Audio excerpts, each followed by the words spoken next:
This is my company. I work here. What we do is design, engineer, manufacture, sell, and install intelligent computerized equipment, robots. To do this well requires terrific communication between engineers, programmers, manufacturers, customers, and salespeople. It also sometimes requires us to criticize each other. Unlike our machines, though, we're human. And being human, we don't always respond well to criticism. When we hear criticism, our adrenaline starts to flow, our blood pressure goes up. We have what psychologists call a fight or flight response. We get ready to protect ourselves, either by striking back or running away. Now, the fight or flight response is both natural and common. After all, we're only human. But it's not very productive. It cuts off communication just when it's needed the most. When we can't learn from criticism, both our personal growth and our careers suffer. If we refuse to learn from criticism, we put our jobs in jeopardy. Now, earlier this year, we had a conflict between two of our best people, Everett and Beverly, a top engineer and a high-producing sales rep. It was making them both miserable. And more than that, it was hurting both our company and their careers.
And you're the one who meets the client in the field. Could you stop thinking about your commission for 5 seconds and get some useful information? Don't be such a bubblehead. Listen, Everett, if by being a bubblehead you mean that I talk to my clients as though they're human beings, then yes, I'm a bubblehead. It also means that my clients like to work with me. They know I spend time with them. I listen to them, and I don't even have a PhD. I've had to work to make a career for myself. Get off your high horse, would you? I don't care about your precious career. And I don't care about yours. So why don't you just do your job and let me do mine? Fine.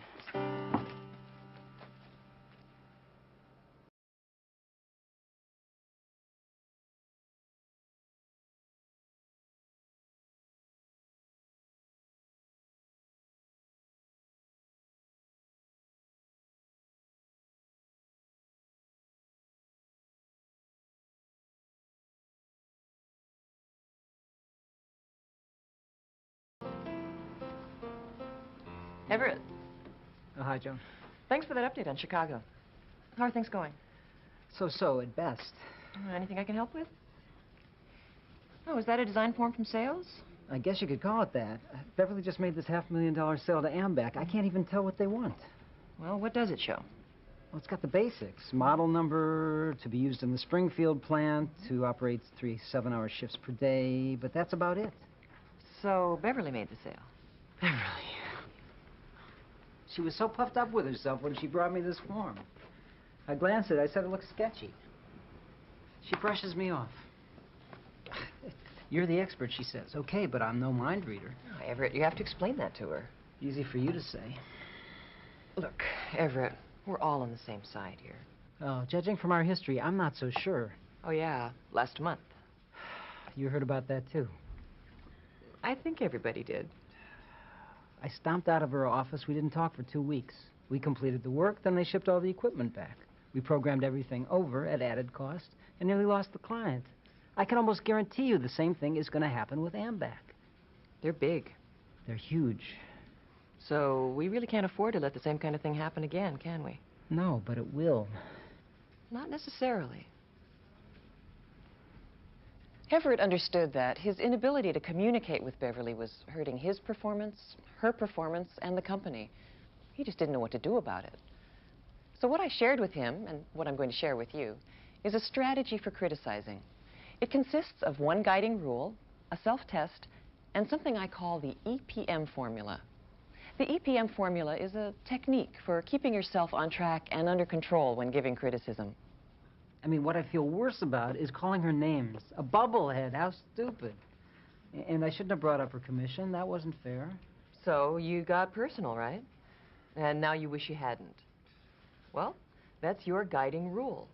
Attack the problem, not the person. Stick to the issues. Talk about specifics.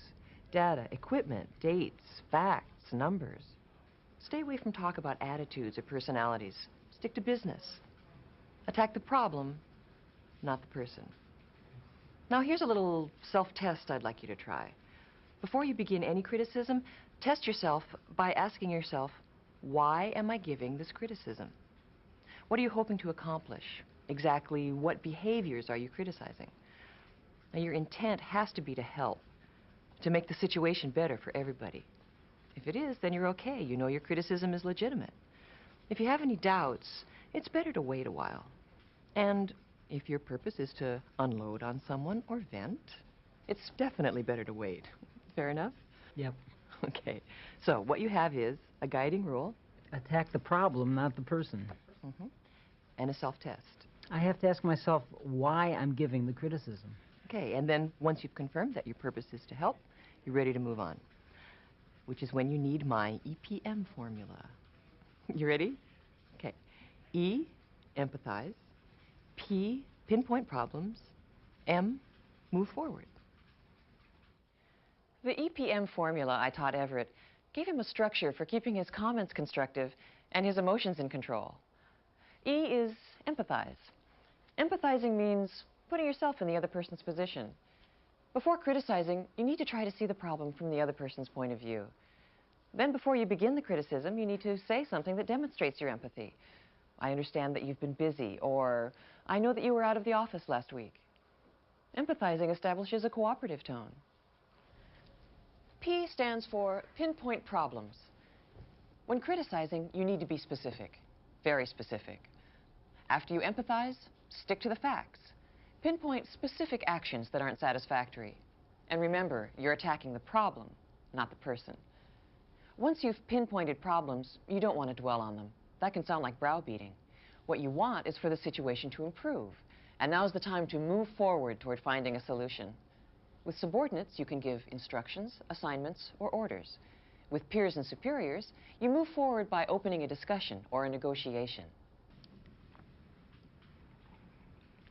But what if I can't empathize with the other person's position? But you can. If you try, you always can.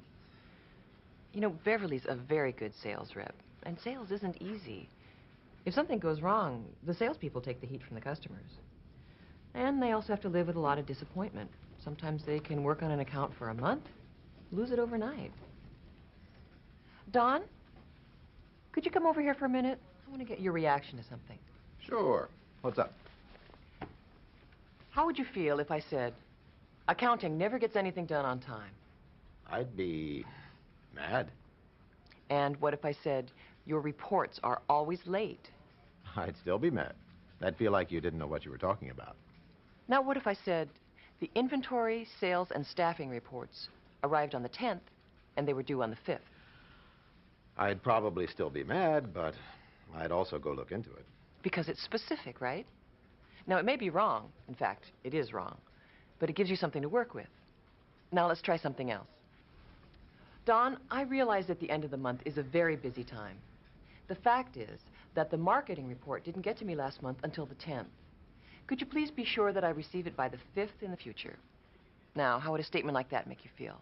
Well, it isn't correct. Well, imagine that it's correct. If it were true, I would guess that would be fair. Okay. Thanks, Don. Sure. You realize that's a very difficult thing to imagine. I realize. That sounded great, but I couldn't do that with Beverly. No, because it's not your position to give her orders. And you don't have to. So let's try another example, okay? This one starts the same. Everett, I realize that the end of the month is a very busy time. The fact is that last month I didn't receive the marketing reports until the 10th. Can you suggest a system for assuring that I receive all reports by the 5th? Now, do you see the difference? Sure, sure. With Don, you gave instructions. With me, you're opening a discussion. They both move forward, just in different ways. Oh, I have one more suggestion. Between the E of empathize and the P of pinpoint problems, don't use the word but. It kind of cancels the empathy. You're going to feel like saying but or nevertheless. Don't. Just pause for a moment and then go on, leaving out the word but. And that's it. I think I got it. Thanks a lot, Joan. All right. See you later.